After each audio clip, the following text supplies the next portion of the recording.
Mais qu'est-ce qui se passe? Pourquoi alors on est encore fasciné par l'astrologie? Deux raisons. D'abord, nous sommes tous des poussières d'étoiles. Alors effectivement, plus on connaît ce monde, en tout cas c'est comme ça qu'on va le vivre, il suffit de regarder, de faire l'expérience, regarder une voûte étoilée, on est quand même pris du sentiment, du vertige, du divin, du plus grand que soi, et on est quand même tenté de vouloir être quelque chose de plus grand.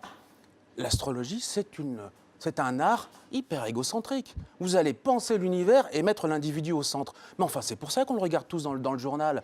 C'est quand même la meilleure nouvelle, très souvent, hein, que vous allez lire le matin. Et en plus, ça parle de vous. Alors que vous savez très bien qu'on est 150 millions à avoir le même signe, il n'y a pas de thème astral. Et pourtant, vous allez avoir la capacité de vous dire, bah, c'est fait pour moi. Ça, c'est une première raison. Ensuite, puisque c'est une question de sens, je ne suis jamais d'autre qu'une histoire. L'humain, c'est une histoire. J'étais un passé, je me le raconte.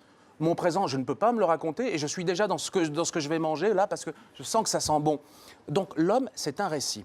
Et quand vous voulez mettre du sens dans votre histoire, dans votre vie, le plus facile, c'est quoi?